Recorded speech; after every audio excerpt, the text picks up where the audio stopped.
नमस्कार दोस्तों, मैं आपका दोस्त प्रमोद सिंह तंवर वीआरबी एजुकेशन पर आपका हार्दिक अभिनंदन एवं स्वागत करता हूं। दोस्तों, सभी बच्चे मेरे साथ लाइव जुड़ जाइएगा क्योंकि ये जो आपके लिए एक संदेश लेकर आ रहा हूं मैं दोस्तों, ये आपके लिए बहुत बेहद कारगर साबित होने वाला है।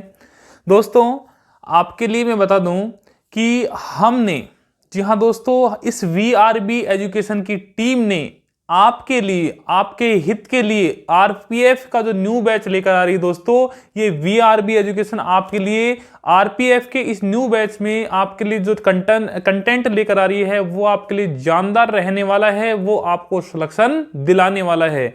अगर अब की बार नहीं तो फिर कभी नहीं दोस्तों, अब की बार रेलवे पार। ये मानो आरपीएफ का ये बैच जो बच्चा ले लेता है, इस बैच को कंप्लीट कर लेता है, इस कंटेंट को अच्छे से पढ़ लेता है दोस्तों, इस कंटेंट का जो इस कंटेंट में जो मैटर मिल रहा है आपको, जो शेड्यूल मिल रहा है, इस शेड्यूल को यदि फॉलो कर लेते हैं दोस्तों आप, तो इस भर्ती के लिए आप ये मानो कि 101% आप रेडी हो जाएंगे। प्रिपरेशन में आपको कोई कमी रखनी नहीं है, बाकी हम आपको जो मैटर प्रोवाइड करवाएंगे उसको आपको अच्छे से याद कर लेना है दोस्तों। ठीक है, मैं आपको आरपीएफ का जो न्यू बैच लेकर आ रहे हैं हम, उससे आरपीएफ के न्यू बैच में आपको कैसा शेड्यूल मिलेगा, कैसा नहीं मिलेगा, क्या आपको कैसे पढ़ाया जाएगा, किस वे में पढ़ाया जाएगा, इन सभी के बारे में हम थोड़ा चर्चा कर लेते हैं। तो जल्दी से बच्चों को शेयर कर दीजिएगा, जिससे कि जो बच्चे आरपीएफ की तैयारी करना चाहते हैं वो बच्चे भी जुड़ जाएं। दोस्तों, आरपीएफ की इस भर्ती के अंदर आपको पता है कांस्टेबल और एसआई दोनों के लिए भर्ती आ चुकी है। तो दोस्तों, मैं लेकर चलता हूं आपको इस हमारे बैच के शेड्यूल पर।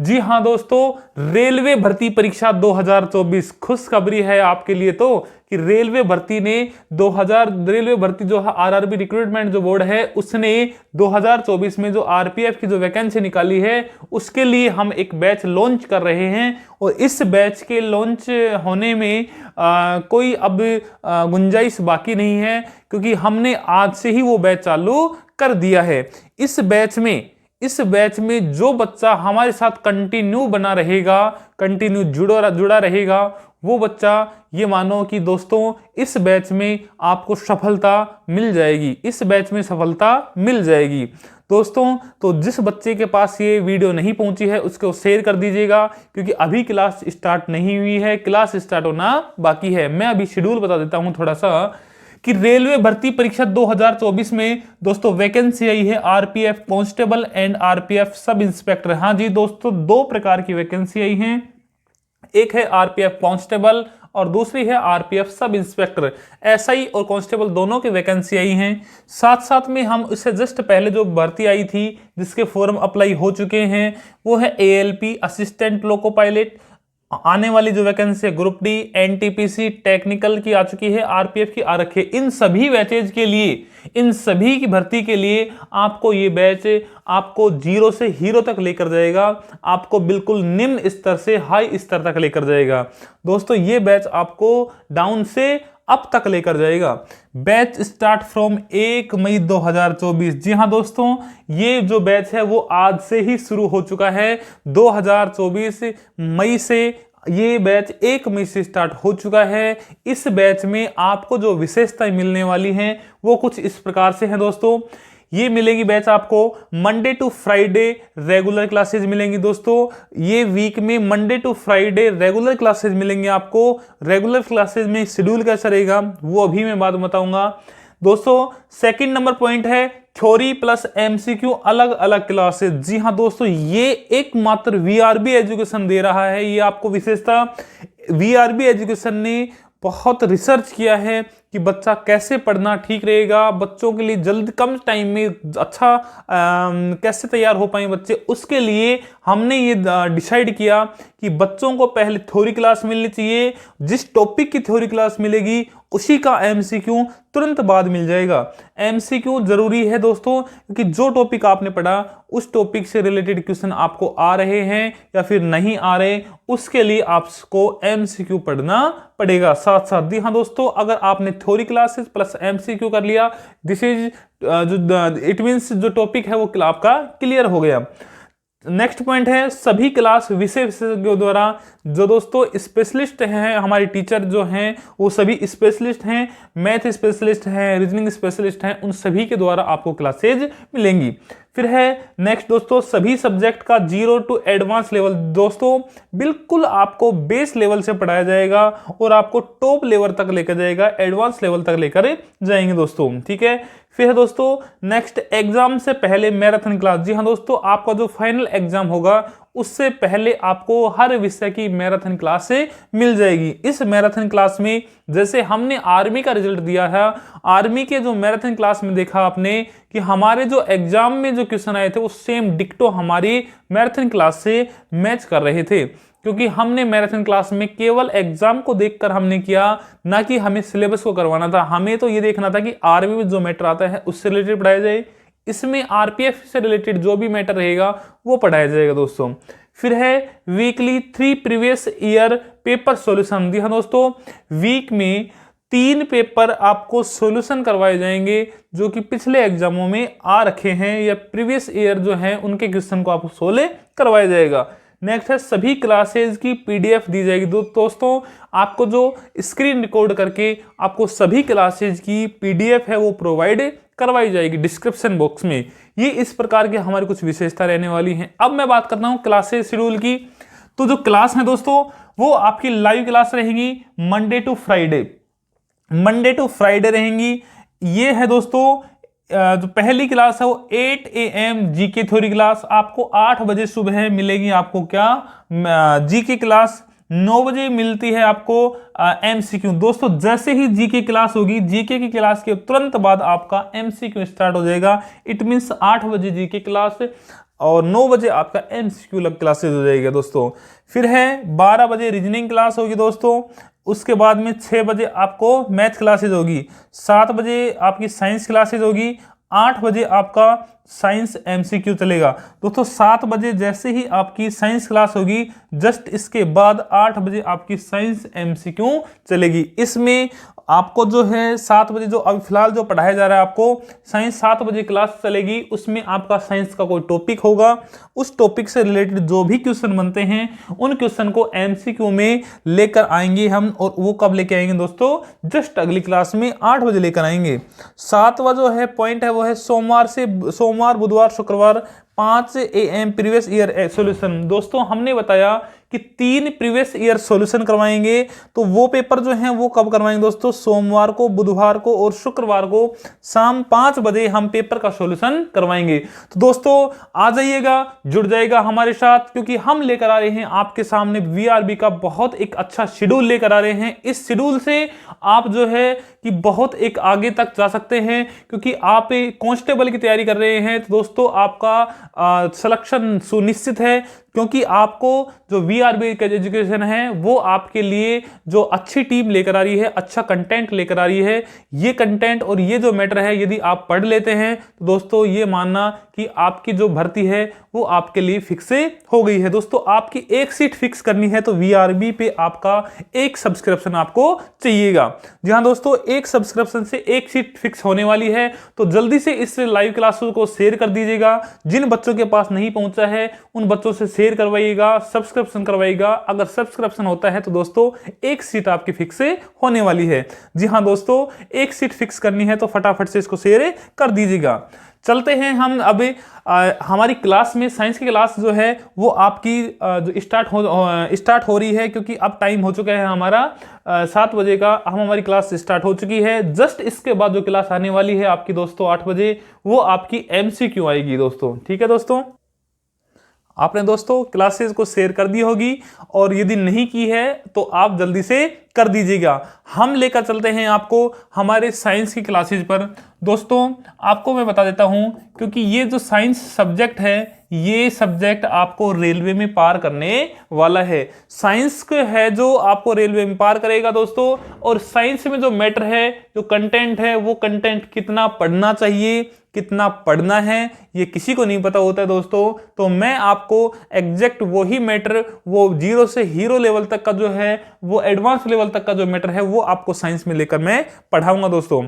साइंस में हम जो है कि आपको जो फर्स्ट जो चैप्टर है आप कमेंट में डालते रहिएगा, कमेंट में डालो आप कि आपको पढ़ना क्या है, कौन सा टॉपिक आपको पहले पढ़ना है दोस्तों, ठीक है।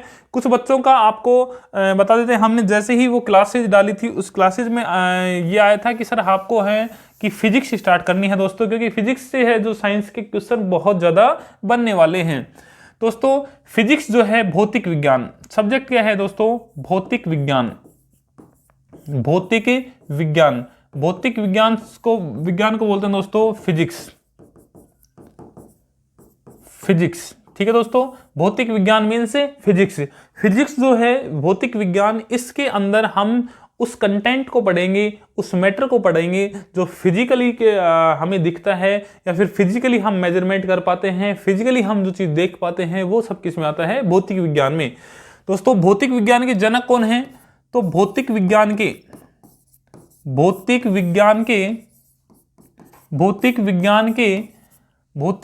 के पुरातन, सही से लिखता हूं दोस्तों इसको दोबारा से, दो प्रकार के जनक मिलते हैं हमें पढ़ने के लिए। एक है पुरातन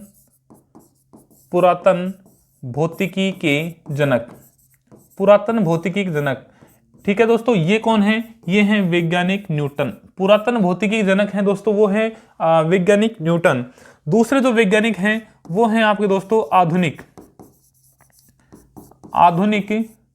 भौतिकी के जनक, आधुनिक भौतिकी के जनक। आधुनिक जो भौतिकी है, मॉडर्न फिजिक्स है, उसके जनक हैं दोस्तों वो हैं अल्बर्ट आइंस्टीन, ठीक है। आइंस्टीन हैं जो आधुनिक भौतिकी विज्ञान जनक हैं, जो कि पुरातन भौतिकी जनक हैं वो हैं कौन दोस्तों, वो है न्यूटन, ठीक है। तो भौतिक विज्ञान के जनक आपके हो जाएंगे पुरातन भौतिकी के न्यूटन, और आधुनिक भौतिकी के जनक हैं दोस्तों वो आपके हो जाएंगे कौन है, वो हो जाएंगे आपके अल्बर्ट आइंस्टीन, ठीक है दोस्तों।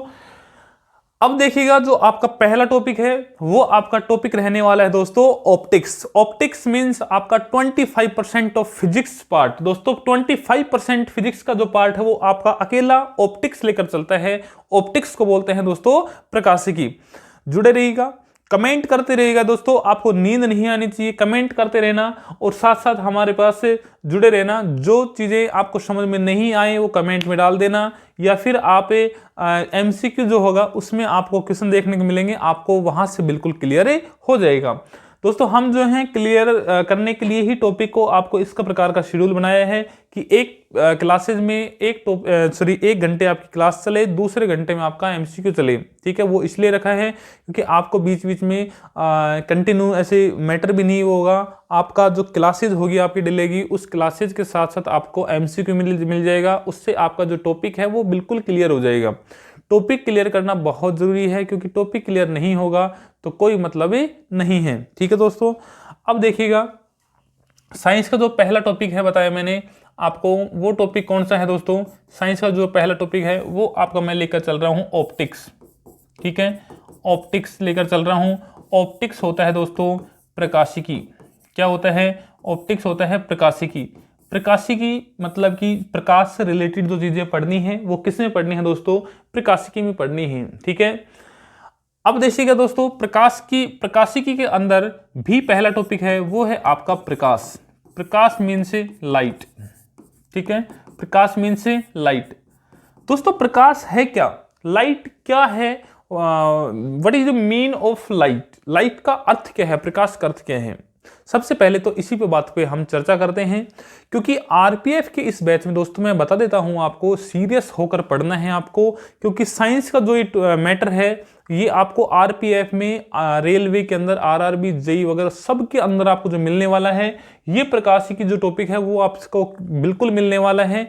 इस टॉपिक को थोड़ा सा सीरियस होकर पढ़ना, आपका एक क्वेश्चन को गलत नहीं होने दूंगा यदि आप हमारे से कंटिन्यू जुड़े रहिएगा तो।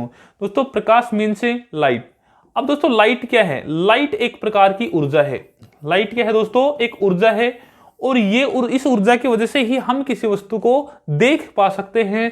तो जो दृश्य तरंग जो होती हैं वो इसी का प्रकार है, दृश्य जो तरंग है वो इसी का प्रकार है।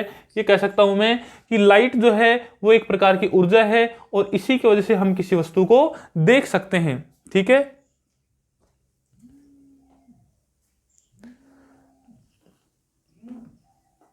रोक देगा। तो प्रकाश जो है दोस्तों, इस प्रकाश की जो है, प्रकाश एक प्रकार की ऊर्जा है जिसके वजह से हम किसी वस्तु को देख सकते हैं। ये इस प्रकाश में दोस्तों हम बताएं कि प्रकाश एक प्रकार की क्या है, ऊर्जा। तो इसके थ्योरी है जो लिखते रहिएगा साथ साथ दोस्तों, इसकी थ्योरी साथ साथ लिखते रहना, क्योंकि ये जो है बैच आपको जीरो से हीरो तक लेकर जाने वाला है। और ये आप यदि थ्योरी कंप्लीट कर लेते हैं, ये टॉपिक कंप्लीट कर लेते हैं, तो आपका जो एमसीक्यू है वो आपका बहुत अच्छे जाने वाला है। क्योंकि ये जो मैटर है ये हमने बहुत एक मीटिंग की है हमने वीआरबी एजुकेशन की टीम ने, और मीटिंग के अंदर हमने ये रिसर्च किया कि बच्चे को अगर कंटिन्यू एक क्लास उसके बाद में एमसीक्यू मिल जाती है तो उस बच्चे के लिए इससे अच्छा कुछ भी नहीं हो सकता। ये इस वीआरबी एजुकेशन का टीम का एक लिया था, संकल्प लिया हुआ है, और इस संकल्प पे आपको नौकरी मिलने वाली दोस्तों। यदि आप हमारे से कंटिन्यू जुड़े रहिएगा तो आपको ये जो है आपको कंटेंट आपको आरपीएफ में सिलेक्शन दिला देगा। ठीक है दोस्तों, तो इसका जो है आपको थ्योरी है वो लिखते रहिएगा दोस्तों। प्रकाश एक ऊर्जा है, अभी मैंने बताया था प्रकाश क्या है, एक प्रकार की ऊर्जा है जिसके वजह से हम किसी वस्तु को देख सकते हैं। ठीक है दोस्तों, तो प्रकाश एक ऊर्जा है जिसके कारण हम किसी वस्तु को देख सकते हैं, किसी वस्तु को देख सकते हैं। ये देख सकते हैं किस वजह से, एक एनर्जी की वजह से, और उस एनर्जी का क्या नाम दिया गया है, लाइट दिया गया है। ठीक है दोस्तों, जो विद्युत तरंगों के रूप में संचरित होता है दोस्तों, जो तरंग, या फिर हम ये कह सकते हैं ये प्रकाश विद्युत चुंबकीय तरंग के रूप में संचरित होती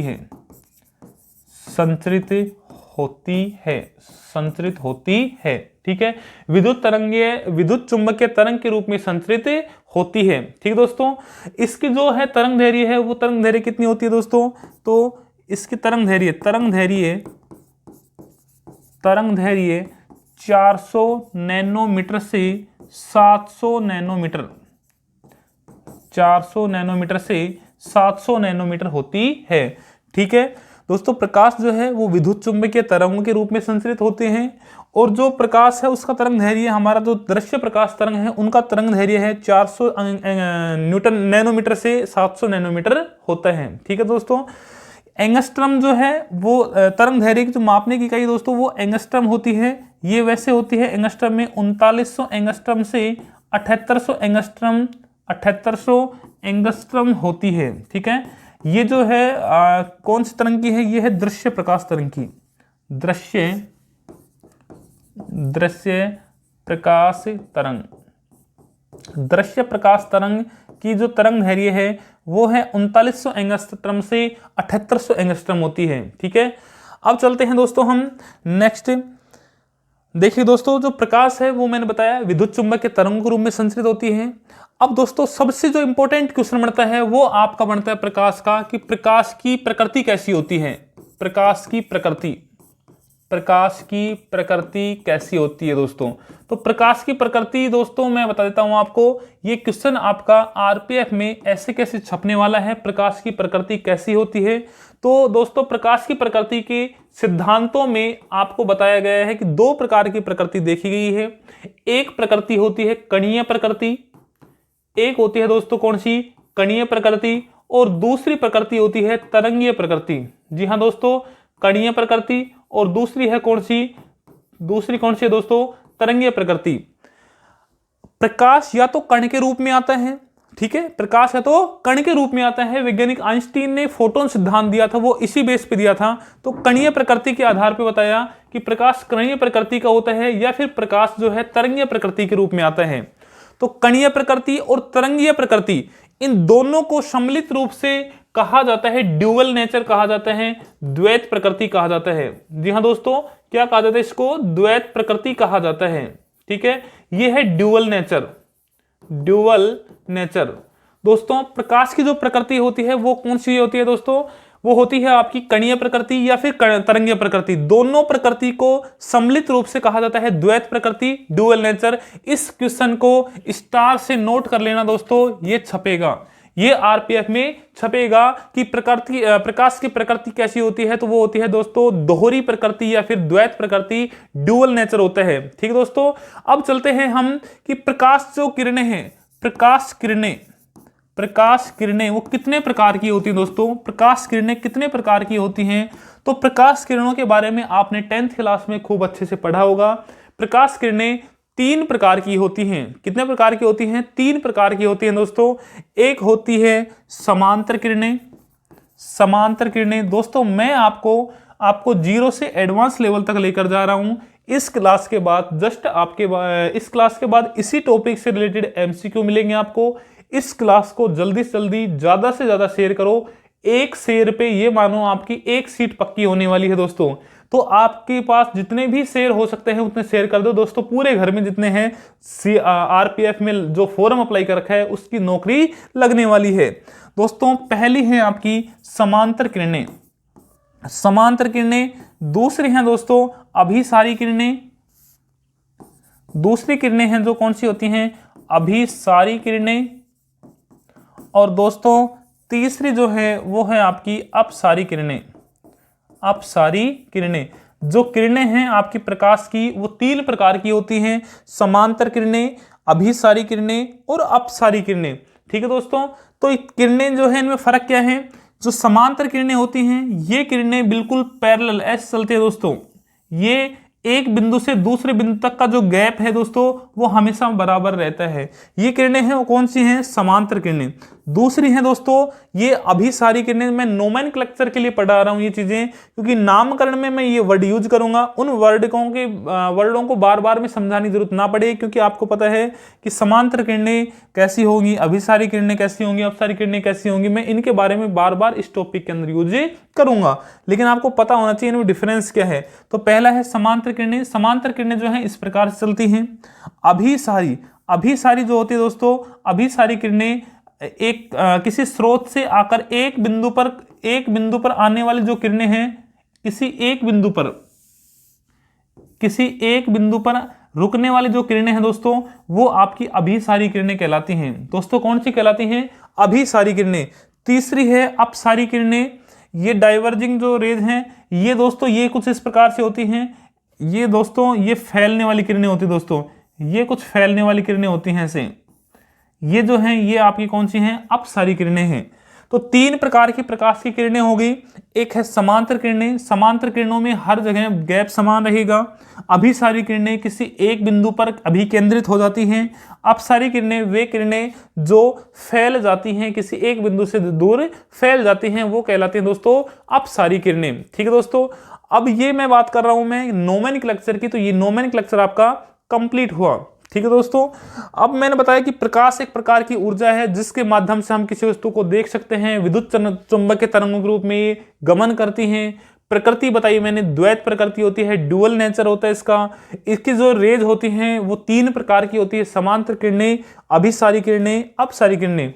ठीक है, अब चलते हैं हमें नेक्स्ट दोस्तों, ये हम पढ़ते हैं नेक्स्ट में जो पहला इस टॉपिक का जो सबसे इंपॉर्टेंट जो पार्ट है वो टॉपिक का ये है दोस्तों प्रकाश के गुण। प्रकाश के गुण दोस्तों, प्रकाश की भी कुछ प्रॉपर्टी होती है, इसकी कुछ प्रॉपर्टी होती है। Properties of light. Properties of light दोस्तों, प्रकाश का जो गुण है उस गुण के अंदर हमारा एक गुण हमारे पास बहुत सारे हैं। ठीक है, गुण हमारे पास बहुत सारे हैं। वो उन गुणों में से एक गुण जो है वो आपका दोस्तों वो है, आप कौन कौन से गुण होते हैं? प्रकाश का सीधी रेखा में गमन। सीधी रेखा में गमन। प्रकाश का सीधी रेखा में गमन दोस्तों ये भी प्रकाश का गुण है। प्रकाश का परावर्तन, रिफ्लेक्शन ऑफ लाइट, ये भी प्रकाश का गुण है। तीसरा जो गुण बता रहा हूं मैं, नोट करते रहना दोस्तों, प्रकाश का अपवर्तन। दोस्तों मैं बता रहा हूं कि इस वाले टॉपिक से आपका जो है फिजिक्स का 25% क्लियर होने वाला है, और 25 जो % है उसके अंदर आपको आरपीएफ का बैच जो है आपको 0 से हीरो तक लेकर जाएगा। तो सीधी रेखा में गमन, प्रकाश का परावर्तन, प्रकाश का अपवर्तन, फिर आता है दोस्तों प्रकाश का पूर्ण आंतरिक परावर्तन, total internal reflection, it means TIR। ठीक है, जो फिफ्थ जो है आपका प्रॉपर्टीज, वो प्रॉपर्टीज हो जाएगी दोस्तों प्रकाश का विवर्तन, फिर है छठा नंबर का प्रकाश का व्यतिकरण, फिर 7 नंबर जो टॉपिक है दोस्तों वो है आपका प्रकाश का ध्रुवण। दोस्तों ये प्रकाश के क्या हो जाएंगे, गुण हो जाएंगे। प्रकाश की सीधी रेखा में गमन, प्रकाश का परावर्तन, प्रकाश का अपवर्तन, प्रकाश का पूर्ण आंतरिक परावर्तन, प्रकाश का विवर्तन, प्रकाश का व्यतिकरण और प्रकाश का ध्रुवण, पोलराइजेशन। इन सभी को हम जो है प्रकाश की जो गुण हैं, प्रॉपर्टीज ऑफ लाइट हैं, उनमें हम जो पढ़ने वाले हैं दोस्तों। ठीक है, अब पहले जो प्रॉपर्टीज है उसको लेकर चलते हैं। पहली प्रॉपर्टी है आपकी कौन सी, प्रकाश का सीधी रेखा में गमन। जी दोस्तों, प्रकाश का सीधी रेखा में गमन जो है उसके ऊपर जो डिपेंड जो एग्जाम्पल है वो आपको सभी को पता है कि प्रकाश की सीधी रेखा में जो गमन है उससे रिलेटेड एक जो है आपने प्रैक्टिकली देखा होगा, और वो आपने देखा होगा घटना कौन सी देखी दोस्तों आपने, वो घटना आपने देखी, एक तो देखी होगी आपने सूर्य ग्रहण, आपने देखा होगा सूर्य ग्रहण, और आपने देखा होगा दोस्तों चंद्र ग्रहण। दोस्तों सूर्य ग्रहण और चंद्र ग्रहण जो है, सूर्य ग्रहण और चंद्र ग्रहण ये आपकी दोनों घटनाएं हैं, और ये दोनों जो घटनाएं हैं दोस्तों सूर्य ग्रहण और चंद्र ग्रहण, इन घटनाओं में जो अप्लाइड जो प्रकाश प्रॉपर्टीज है, लाइट प्रॉपर्टीज है, वो कौन सी है, सीधी रेखा में गमन। तो सूर्य ग्रहण दोस्तों क्या होता है, सूर्य ग्रहण कब होता है, ये होता है दोस्तों अमावस्या को। कब होता है, अमावस्या को होने वाली घटना है। ये हर अमावस्या को नहीं होता, ये कभी कभी रैंडमली, ये नेचुरल है दोस्तों, ये अमावस्या को ही होगी घटना, सूर्य ग्रहण की घटना। इस घटना में क्या होता दोस्तों, इस घटना में होते हैं सूर्य, जैसे दोस्तों सूर्य और पृथ्वी, ये सूर्य और पृथ्वी हैं, इनके बीच में दोस्तों, इनके बीच में आ जाता है चंद्रमा। सूर्य और पृथ्वी के बीच में दोस्तों क्या आ जाता है, चंद्रमा आ जाता है, और वो इसकी छाया इस पे पड़ने नहीं देता, तो इसलिए कुछ समय के लिए अंधेरा हो जाता है। और दोस्तों ये टाइम जो है मैं बता देता हूं, मैक्सिमम वो 11 मिनट से ज्यादा नहीं हो सकता। ये जो घटना है वो 11 मिनट से ज्यादा नहीं हो सकती। तो सूर्य ग्रहण अमावस्या को होता है, और सूर्य ग्रहण में बीच में क्या आ जाता है, चंद्रमा। किस के बीच में, सूर्य और पृथ्वी के बीच में चंद्रमा आ जाता है दोस्तों। इसकी ट्रिक बता देता हूं आपको मैं, सूर्य ग्रहण को याद कर लेना सत से। सूर्य ग्रहण में चंद्रमा बीच में आता है, और तो चंद्र ग्रहण जो है वो पूर्णिमा का होता है दोस्तों। कब होता है, पूर्णिमा को। चंद्र ग्रहण में ट्रिक याद कर लेना आपको, चुप, ये सच और ये चुप। सच से हो जाएगा सूर्य ग्रहण, सूर्य ग्रहण में बीच में चंद्रमा आएगा, और इस चंद्र ग्रहण में बीच में पृथ्वी आएगी, चुप। ठीक है, तो इसमें क्या होगा, ये तो चंद्रमा है आपका, ये मून है आपका, और ये है आपका क्या दोस्तों, ये है आपका सूर्य। इसके बीच में दोस्तों, इसके बीच में आ जाती है पृथ्वी, और ये जो घटना बनती है वो घटना कौन सी होती है, चंद्र ग्रहण की होती है। और होती कब है ये घटना, पूर्णिमा का दिन होती है दोस्तों। ठीक है, तो इस प्रकार से ये जो है घटनाएं, ये आपको मैंने सीधे प्रकाश का सीधी रेखा में जो गमन है उसके बारे में बताया कि इस पे जो घटनाएं जो डिपेंड होते हैं वो कौन सी हैं। एक तो आपकी सूर्य ग्रहण है, एक आपका चंद्र ग्रहण है। दोस्तों अच्छे से नोट करते रहिएगा, क्योंकि ये जो आपको मैं पढ़ा रहा हूं ये आपके एग्जाम में जो की तो छपने वाला है। ठीक है दोस्तों, अब चलते हैं नेक्स्ट, हम चलते हैं नेक्स्ट जो स्टेटमेंट है प्रकाश के लिए, वो है प्रकाश का वेग। जी हाँ दोस्तों, प्रकाश का वेग दोस्तों कितना होता है, प्रकाश का वेग कितना होता है, किस में सबसे ज्यादा होता है, किस में सबसे कम होता है, ये डिपेंड करता है मटेरियल पर, किस मैटर में कर रहे हैं दोस्तों आप, है ना। तो प्रकाश का वेग अलग अलग मैटर में अलग अलग होगा। प्रकाश के वेग जो है, प्रकाश का वेग वो पदार्थ की अवस्थाओं पे डिपेंड करता है, क्योंकि पदार्थ की अवस्थाएं होती हैं तीन। एक होती है दोस्तों ठोस, दूसरी होती है द्रव और तीसरी होती है दोस्तों गैस। पदार्थ की तीन अवस्थाएं होती हैं। इन तीनों अवस्थाओं की बात करें तो प्रकाश का वेग सर्वाधिक होता है किसमें? गैस में, उससे कम किसमें? द्रव में, और सबसे कम किसमें? ठोस में। लेकिन इन तीनों माध्यम को हटा दिया जाए तो दोस्तों वहां पे क्रिएट हो जाता है क्या? निर्वात, वैक्यूम क्रिएट हो जाता है। और प्रकाश का वेग सर्वाधिक की बात करें तो सर्वाधिक कहां पे होगा? वो निर्वात में होगा। कहां पे होगा दोस्तों? निर्वात में होगा। तो हम बात कर रहे हैं कि प्रकाश का वेग सर्वाधिक कहां होगा, तो नोट कर लेना, प्रकाश का वेग सर्वाधिक, प्रकाश का वेग सर्वाधिक निर्वात में, प्रकाश का वेग सर्वाधिक निर्वात में तथा न्यूनतम किस? प्रकाश के वेग सर्वाधिक निर्वात में तथा न्यूनतम ठोस में होते हैं, ठोस में होता है। दोस्तों एक नोट लगा के लाइन लिख लीजिएगा, ध्वनि का वेग, साउंड, ध्वनि का वेग सर्वाधिक ठोस में तथा न्यूनतम, सर्वाधिक ठोस में तथा न्यूनतम किस में होता है दोस्तों? न्यूनतम होता है निर्वात में, न्यूनतम निर्वात में होता है। ठीक है, ये नोट कर लेना, क्योंकि प्रकाश का वेग सर्वाधिक निर्वात में होता है जबकि न्यूनतम ठोस में होता है। लेकिन साउंड की जो वेलोसिटी है, ध्वनि का जो वेग है, वो सर्वाधिक ठोस में तथा न्यूनतम किस में होता है? न्यूनतम निर्वात में होता है। दोस्तों ये छपेगा दोस्तों, इसको आप छाप लेना, ये एग्जाम में छपेगा। ठीक है, ध्वनि का वेग सर्वाधिक किसमें? वो आपका सर्वाधिक ठोस में, जबकि न्यूनतम वेग किसमें होता है दोस्तों? न्यूनतम होता है निर्वात में। ठीक है, ये आ गया आपका जो प्रकाश है उस प्रकाश के वेग की बात। अब प्रकाश के इस वेग के साथ साथ मैं बात करूंगा कि सर्वाधिक प्रकाश का वेग, देखो दोस्तों दो तीन आपको याद करने पड़ेंगे कि प्रकाश का वेग कितना होता है। प्रकाश का वेग सर्वाधिक, ये आपको मीडियम याद करने पड़ेंगे क्योंकि दो तीन मीडियम के क्वेश्चन पूछे गए हैं। प्रकाश का वेग सर्वाधिक नहीं दोस्तों, निर्वात में। प्रकाश का वेग निर्वात में कितना होता है? निर्वात में कितना दोस्तों? ये होता है 3 × 10⁸ मीटर पर सेकंड। ये प्रकाश का वेग होता है किसमें? वैक्यूम में, इट मीन्स निर्वात में। ठीक है, इसके अलावा अगर बात करें प्रकाश का वेग किसमें, अगर बात करें कांच में, तो ये नोट कर लेना दोस्तों, ये भी पूछा गया क्वेश्चन है, 2.25 × 10⁸ मीटर पर सेकंड। ठीक है, ये हो गया आपका कांच में। फिर एक क्वेश्चन पूछ लेते हैं काफी बार कि प्रकाश का वेग किसमें? जल में। प्रकाश का वेग जल में दोस्तों, तो ये हो जाएगा दोस्तों आपका 2 × 10⁸ मीटर पर सेकंड।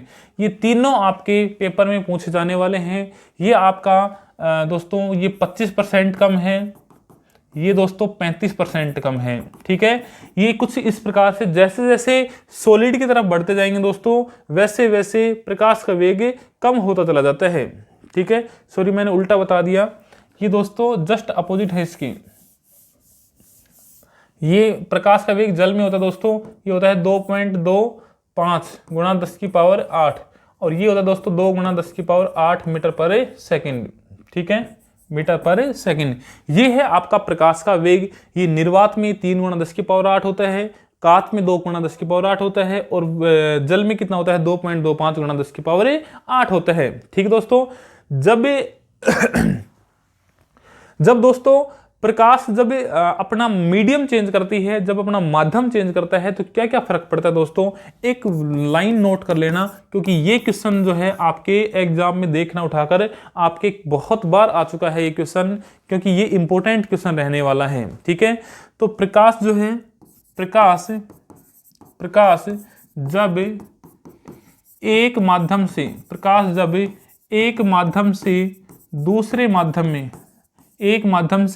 दूसरे माध्यम में जाता है, दूसरे माध्यम में जाता है तो उसकी चाल तथा तरंग दैर्घ्य बदल जाती है। लेकिन तरंग दैर्घ्य तथा जो चाल है वो दोस्तों बदल जाती है, परिवर्तित हो जाती है, लेकिन क्या नहीं बदलती दोस्तों? लेकिन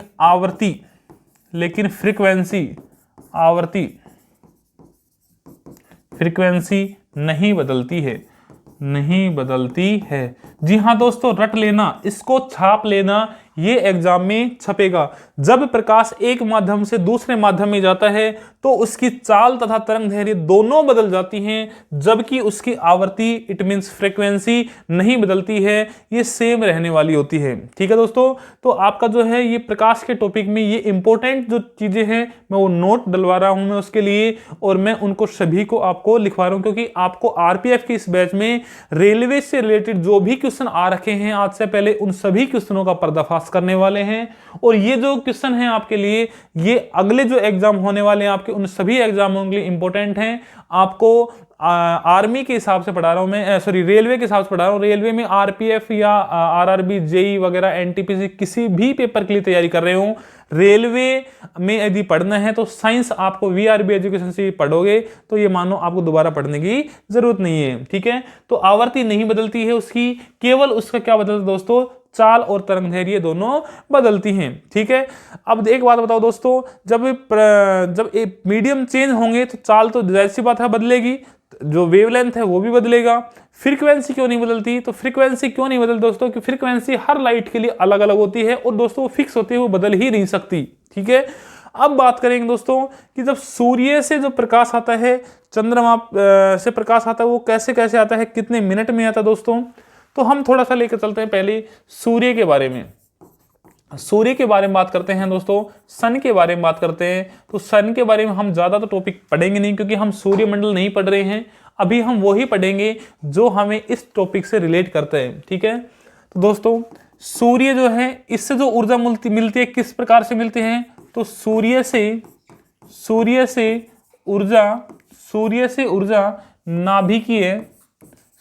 ऊर्जा नाभिकीय संलयन द्वारा प्राप्त होती है। नाभिकीय संलयन अभिक्रिया से ये है जो हमें ऊर्जा वो प्राप्त होती है नाभिकीय संलयन ऊर्जा से। बहुत इंपॉर्टेंट क्वेश्चन है। दूसरा क्वेश्चन दोस्तों, सूर्य में अधिकांश भाग किसका बना होता है दोस्तों? तो अधिकांश भाग हाइड्रोजन से बना होता है। अधिकांश भाग हाइड्रोजन में लगभग होता है दोस्तों 74.46%। मैं इसको 75% कर देता हूं दोस्तों। 75% अप्रोक्स हाइड्रोजन से बना होता है। ठीक है, सूर्य में अधिकांश भाग हाइड्रोजन से बना होता है और वो कितना परसेंट होता है? 75% होता है। ठीक है, इसके अलावा दोस्तों हाइड्रोजन के अलावा या फिर सूर्य में दूसरा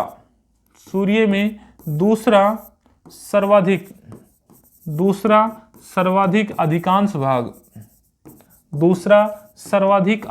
भाग वो किसका बना होता है? वो होता है दोस्तों हीलियम का। क्या बना होता है? उसमें हीलियम भरा होता है या फिर हीलियम पाई जाती है, वो लगभग दोस्तों 24% के आसपास होते हैं। ठीक है, तो हम कहेंगे दोस्तों सूर्य के अधिकांश भाग जो है हाइड्रोजन से बना होता है, जो 75% होते हैं। दूसरा अधिकांश भाग है वो हीलियम का बना होता है और कितना होता है दोस्तों? इसमें 24% होते हैं। ठीक है, अब हो गया दोस्तों आपका सूर्य का अधिकांश भाग, सूर्य का छोटा वाला भाग। सूर्य से ऊर्जा प्राप्त नाभिकीय संलयन द्वारा होती है। तो नेक्स्ट क्वेश्चन बनता है, सूर्य से प्रकाश जो पृथ्वी पर पहुंचता है वो कितना टाइम लेते हैं? तो सूर्य से जो प्रकाश है, सूर्य से आने वाला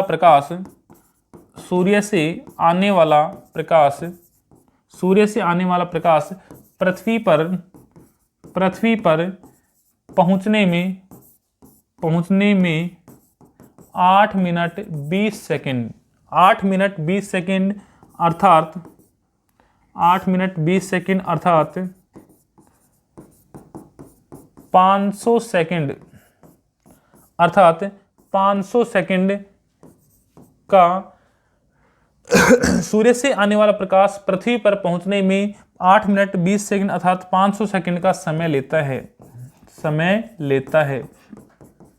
ठीक है दोस्तों, सूर्य से जो आने वाला प्रकाश है, सूर्य से आने वाला प्रकाश जो है पृथ्वी पर वो पहुंचने में वो समय कितना लेता है दोस्तों? 8 मिनट 20 सेकंड का समय लेता है। इट मीन्स 500 सेकंड का समय लेता है।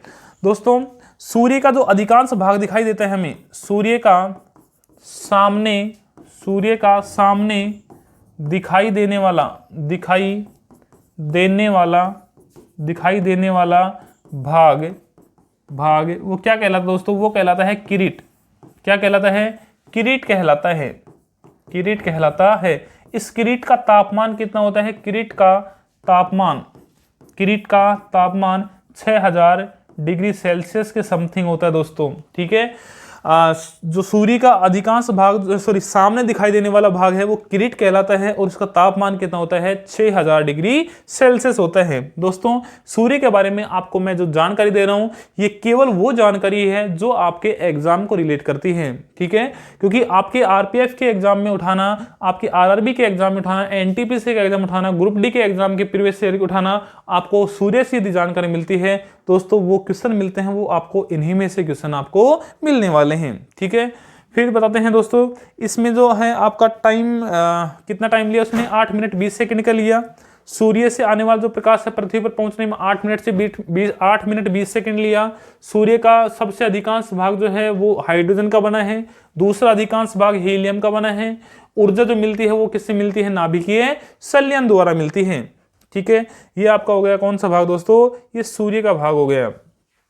ठीक है, अब दोस्तों सूर्य ग्रहण बताया मैंने। सूर्य ग्रहण इसमें दोस्तों चंद्रमा बीच में आ जाता है। चंद्रमा बीच में रहता है। चंद्रमा बीच में रहना मतलब दोस्तों पृथ्वी और सूर्य के बीच में चंद्रमा रह जाता है। इस वजह से जो छाया बनती है वो लगभग 11 मिनट के आसपास मैक्सिमम बनती है दोस्तों, और ये घटना है जो अमावस्या को होती है। ठीक है, ये आपका हो गया दोस्तों किसकी जानकारी। अच्छा दोस्तों, एक क्वेश्चन और भी इंपॉर्टेंट है कि सूर्य का तापमान, कि सूर्य की विकिरणों का तापमान मापने वाला जो यंत्र है वो कौन सा होता है दोस्तों? तो सूर्य का तापमान मापने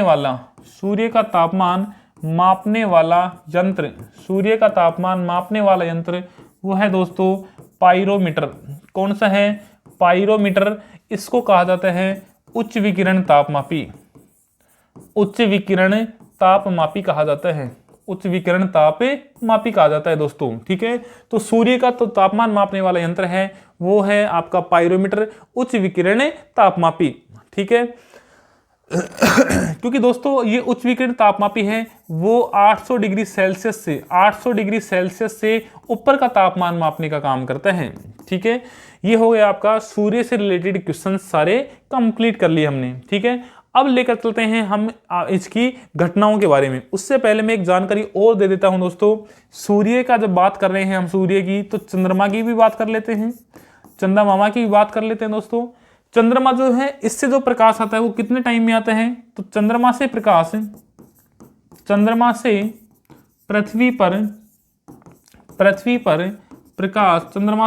पर प्रकाश 1.28 सेकंड 1.28 सेकंड में चंद्रमा से पृथ्वी पर प्रकाश 1.28 सेकंड में पहुंचता है। ठीक है, 1.28 सेकंड में पहुंचता है। चंद्रमा से जो प्रकाश है पृथ्वी पर वो टाइम लेता है 1.28 सेकंड लेता है। ठीक है दोस्तों, मैं आपकी नॉलेज के लिए बता दूं, चंद्रमा का प्रकाश खुद का प्रकाश नहीं होता। चंद्रमा का जो प्रकाश है वो सूर्य का प्रकाश होता है। वो घटना होती है हमारी कौन सी? परावर्तन की घटना। इस घटना के कारण प्रकाश आता है दोस्तों, परावर्तन के कारण। इस परावर्तन के कारण सूर्य का प्रकाश चंद्रमा से टकराकर हमारे पास पहुंचता है नाइट के टाइम दोस्तों। ठीक है, तो ये हो गया आपका चंद्रमा का प्रकाश। ठीक है, किस घटना के कारण आ रहा है? परावर्तन के कारण आ रहे हैं। ठीक है, किस घटना के कारण आ रहा है दोस्तों? परावर्तन के कारण आ रहा है। ठीक है, अब दोस्तों हम कुछ लेकर चलते हैं घटनाएं के बारे में। घटना से पहले हम एक सैद्धांतिक अवधारणा और लेकर चलते हैं। प्रकाश की प्रकाश की सैद्धांतिक अवधारणाएं, प्रकाश की सैद्धांतिक अवधारणाएं, प्रकाश की सैद्धांतिक अवधारणाएं। प्रकाश की जो सैद्धांतिक अवधारणाएं हैं, उस प्रकाश की सैद्धांतिक अवधारणाओं में मुख्य अवधारणाएं कौन कौन सी हैं? नंबर 1, प्रकाश का फोटोन सिद्धांत। प्रकाश का फोटोन सिद्धांत दोस्तों, ये एग्जाम में पूछे जाने वाले क्वेश्चन हैं। फोटोन सिद्धांत कि फोटोन सिद्धांत किसने दिया दोस्तों? तो फोटोन जो थ्योरी थी, सिद्धांत को किसने दिया? वो दिया दोस्तों आइंस्टीन ने। किसने दिया? आइंस्टीन ने। फोटोन सिद्धांत किसने दिया दोस्तों? आइंस्टीन ने दिया। ठीक है, प्रकाश का फोटोन सिद्धांत वैज्ञानिक आइंस्टीन हो गए। दूसरा दोस्तों, प्रकाश का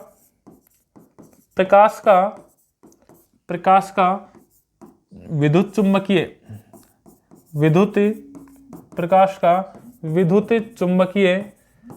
चुंबकीय तरंग सिद्धांत किसने दिया? तरंग सिद्धांत किसने दिया दोस्तों? ये दिया किसने? मैक्सवेल ने। किसने दिया? मैक्सवेल ने। ठीक है, किसने दिया? मैक्सवेल ने। इसको ऐसे याद कर लेना आप कि विद्युत चुंबकीय तरंग, चुंबक की तरह चिपका कर मारने वाला खिलाड़ी कौन है दोस्तों बॉल को? वो है मैक्सवेल। ठीक है, तो प्रकाश का विद्युत चुंबकीय तरंग सिद्धांत कौन हो गए? मैक्सवेल। फिर है दोस्तों प्रकाश का तरंग सिद्धांत।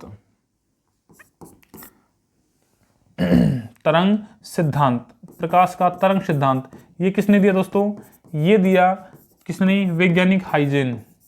ये हाइजेन ने दिया दोस्तों। हाइजेन वैज्ञानिक थे, उन्होंने प्रकाश का तरंग सिद्धांत दिया। ठीक है, ये थ्योरी जो है वो पूछी जाती है एग्जाम में। ठीक है, आपका विद्युत चुंबकीय तरंग सिद्धांत हो गया, फोटोन सिद्धांत हो गया, तरंग सिद्धांत हो गया।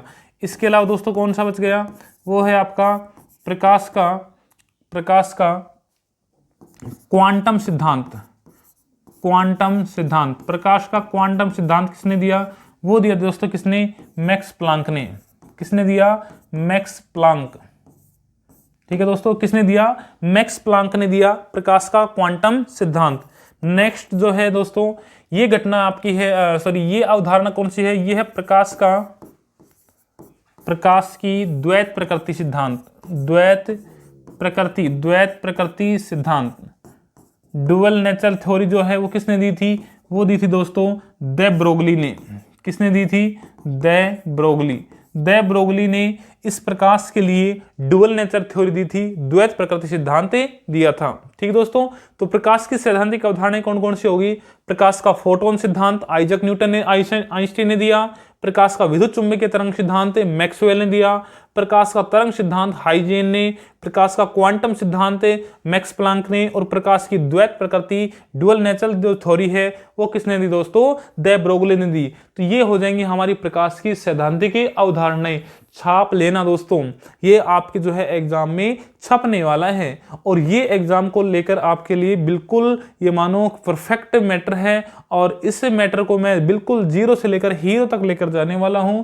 और ये जो मैटर है आपका केवल और केवल पहले दिन का पहला ही टॉपिक चल रहा है। ठीक है दोस्तों, ये आपका हो गया प्रकाश की कुछ पहली घटनाओं से रिलेटेड क्वेश्चन दोस्तों। ठीक है दोस्तों, प्रकाश की जो दूसरी घटना है वो प्रकाश की दूसरी घटना बोलती है हमारे को। प्रकाश की दूसरी घटना क्या है? प्रकाश का परावर्तन। प्रकाश का परावर्तन जो है वो दूसरी घटना है। इसे बोलते हैं रिफ्लेक्शन। इसको बोलते हैं क्या? Reflection of light. प्रकाश का जो परावर्तन है ये प्रकाश की दूसरी घटना है। ठीक है, प्रकाश का परावर्तन है वो प्रकाश की दूसरी घटना है। इस प्रकाश के परावर्तन के लिए चीजें क्या क्या जिम्मेदार हैं दोस्तों, मैं आपके लिए नॉलेज के लिए बता देता हूं दोस्तों। माध्यम दो प्रकार के होते हैं। माध्यम से पहले आप ये देखिएगा दोस्तों, इस घटना के लिए जरूरी क्या क्या है। प्रकाश के परावर्तन के लिए घटना के लिए जरूरी है, जैसे मान लो कोई हमने गिलास लिया, कोई हमने एक शीशा लिया, उस शीशे के एक तरफ पॉलिश कर दी। पॉलिश करने से दोस्तों वो हो गया अपारदर्शी। तो पहली घटना के लिए जरूरी बात हो गई कि जो माध्यम है वो कैसा होना चाहिए? अपारदर्शी होना चाहिए। शीशा ऊपर से कैसा होता है? ये होता है दोस्तों समतल होता है। कैसा होता है? समतल होता है। तीसरा क्या होता है दोस्तों? चिकना होता है। क्या होता है? चिकना होता है। अपारदर्शी, चिकना और समतल। ठीक है, ये तीनों प्रॉपर्टी इस शीशे में है, और ये तीनों प्रॉपर्टी अगर इस शीशे में है दोस्तों, तो वहां घटना जो लगेगी वह कौन सी होगी? प्रकाश का परावर्तन की घटना होगी। ठीक है, तो इस प्रकाश के परावर्तन की इस घटना के लिए जो जिम्मेदार चीजें हैं मैंने आपको बता दी। इस घटना में अब क्या होगा, हमने देखा कि इसमें एक तरफ पॉलिश कर रखी है। अब ये दोस्तों, ये मान लो कोई लाइट सोर्स है, इस लाइट सोर्स से दोस्तों, ये मान लो आप यहाँ पे कोई लाइट गिरी है, यहाँ पे इसमें लाइट आई है, और लाइट आने से जो प्रभाव पड़ने वाला दोस्तों वो कौन सा है? ये जैसे ही इस पे लाइट पड़ेगी दोस्तों, लाइट पड़ते ही ये बाहर तो जानी नहीं है, क्योंकि सीधे रेखा में गमन तो होगा नहीं। वो क्यों नहीं होगा? वो इसलिए नहीं होगा क्योंकि यहाँ पे क्या कर रखी है हमने? पॉलिश कर रखी है। तो अब ये जो है प्रकाश, ये बिल्कुल टकरा कर ये इस प्रकार से जाने वाला है दोस्तों। ठीक है, ये प्रकाश कुछ इस प्रकार से जाने वाला, इस प्रकार से आया, इस प्रकार से चला गया। ठीक है, अब बीच में जो है वो कुछ इस प्रकार से एक लंब डाल दिया हमने, एक परपेंडिकुलर लेंथ डाली, और इसको कहते हैं दोस्तों नॉर्मल कहते हैं इसको कहते हैं अभिलंब। क्या कहते हैं इसको? अभिलंब कहते हैं। ठीक है, ये आपकी हो जाएगी दोस्तों आपतित किरण इंसिडेंट रेज। ये आज की आपकी हो जाएगी परावर्तित किरण। इसको बोलते हैं दोस्तों रिफ्लेक्टिव रेज। ठीक है, परावर्तित किरण, ये आपतित किरण। इसके बीच बनने वाला जो एंगल है ये हो जाएगा आपतन कोण। कौन सा हो जाएगा? आपतन कोण। और ये हो जाएगा दोस्तों, ये हो जाएगा परावर्तन कोण। ठीक है, आपतन कोण को दोस्तों आई से लिखते हैं, और परावर्तन कोण को दोस्तों ये लिखते हैं इसको आर से। ठीक है दोस्तों, तो ये इंसिडेंट रेंज आई, ये रिफ्लेक्ट होकर चलेगी, रिफ्लेक्टिव रेज होगी। ये इंसिडेंट जो एंगल है आपतन कोण वो आई से डिनोट करेंगे, और जो रिफ्लेक्टिव रेज एंगल है वो किससे डिनोट करेंगे? उसको एंगल आर से डिनोट करेंगे। इसके बीच में खींचा गया जो लंब है उसको अभिलंब कहते हैं। ठीक है, ये घटना किसकी है? प्रकाश के परावर्तन की घटना है। और इस रिफ्लेक्शन की घटना के अंदर, इस रिफ्लेक्शन ऑफ लाइट की घटना के अंदर जो आप देख रहे हैं कि ये दोनों जो एंगल हैं वो बराबर दिखाई दे रहे हैं आपको। कौन कौन से एंगल? एंगल आई और एंगल आर दोनों बराबर दिख रहे हैं, तो इसको हम लिख सकते हैं angle I is equal to angle R. ये जो नियम है, ये नियम आपका सदाबहार नियम है प्रकाश के परावर्तन का।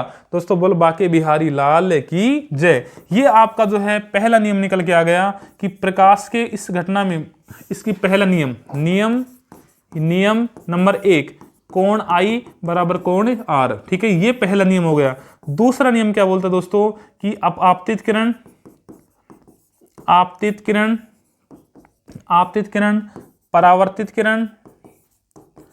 परावर्तित किरण दोस्तों छापते रहना साथ साथ। आपतित किरण, परावर्तित किरण, मैं इसी थ्योरी लिखवा दूंगा दोस्तों अभी। आपतित किरण, परावर्तित किरण तथा अभिलंब तीनों एक ही समतल में होंगे।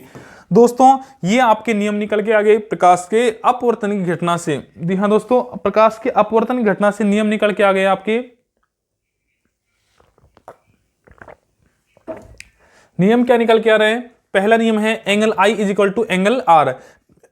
ठीक है दोस्तों, ये आपतन कोण परावर्तन कोण के बराबर होता है, ये नियम नंबर 1 है। दूसरा नियम बोलता है आपतित किरण, परावर्तित किरण तथा अभिलंब तीनों एक ही समतल में होते हैं। ये दोनों नियम प्रकाश के परावर्तन के नियम हैं दोस्तों। और इसमें मैंने बताया कि इसमें जो आपके रेखा चित्र बनने वाला है वो कुछ इस प्रकार से बनने वाला है। ठीक है, ये हो गया आपका प्रकाश का परावर्तन की घटना। प्रकाश के परावर्तन घटना पे जो डिपेंड एग्जाम्पल हैं दोस्तों, वो एग्जाम्पल मैंने बताया। एक तो चंद्रमा का प्रकाश, चंद्रमा का जो प्रकाश है पृथ्वी पर आता है, किस घटना के कारण आता है? वो प्रकाश का परावर्तन के कारण आता है। ठीक है, इसकी थ्योरी है दोस्तों, वो थ्योरी लिख लीजिएगा। बाकी आपका जो समझने का मैटर था वो कंप्लीट हो गया है। ठीक है, इसका जो है इसकी थ्योरी प्रकाश के परावर्तन में, जब प्रकाश, लिखते रहना दोस्तों नोटबुक में, जब प्रकाश किसी समतल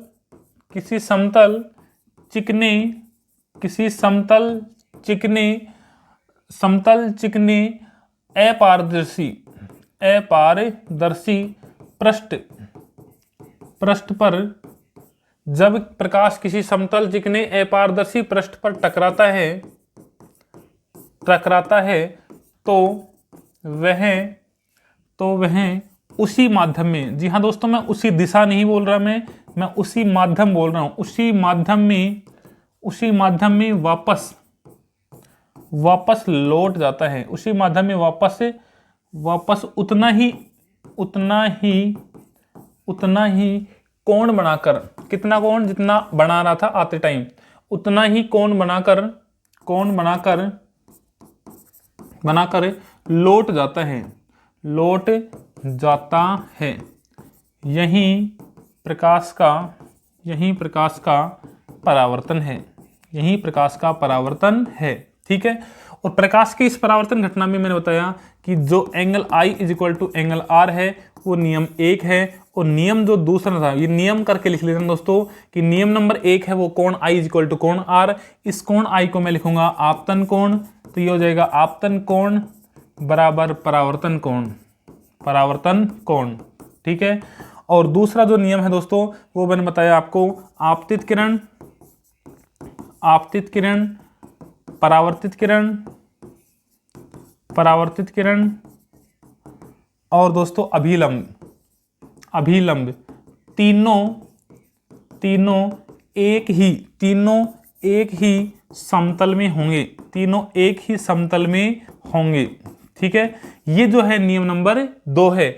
तो इस प्रकार से आपका आपका जो पहला जो आपका दूसरी घटना जो थी आपकी रिफ्लेक्शन ऑफ लाइट, वो भी आपकी कंप्लीट हो चुकी है। दोस्तों आपको इसी प्रकार से कंटिन्यू यदि बने रहना है हमारे साथ, तो आपको इस चैनल को सब्सक्राइब कर लेना। इस चैनल का नाम है VRB एजुकेशन, और इस VRB एजुकेशन को सब्सक्राइब करके शेयर कर दीजिए दोस्तों। जो भी दोस्त आपका RPF की तैयारी कर रहे हैं, रेलवे की तैयारी कर रहे हैं, उसके लिए ये आर और पार का बैच रहने वाला दोस्तों। अब की बार नहीं तो कभी भी नहीं दोस्तों। रेलवे पार, अब की बार रेलवे पार जो एग्जाम का बैच लेकर आए हैं हम दोस्तों, वो है हमारा VRB एजुकेशन का RPF का न्यू बैच दोस्तों। उस बैच के लिए हमने आपको बता दिया है किस प्रकार से कैसे शेड्यूल होगा, किस प्रकार से क्या होगा दोस्तों। अब नेक्स्ट क्लास में जो आने वाली है आपके लिए, वो इसी टॉपिक से रिलेटेड जो MCQ टेस्ट होगा, इसमें जो भी MCQ टेस्ट होगा, उस MCQ टेस्ट में वो क्वेश्चन मिलेंगे जो आपको इस टॉपिक में पढ़ने के लिए मिले हैं दोस्तों। तो उसको जरूर देखना दोस्तों। इसके जस्ट बाद जो क्लास आने वाली है वो MCQ की साइंस की, वो जरूर देखना दोस्तों। वो आपकी 8 बजे आने वाली दोस्तों। ठीक है दोस्तों। जय हिंद, जय भारत।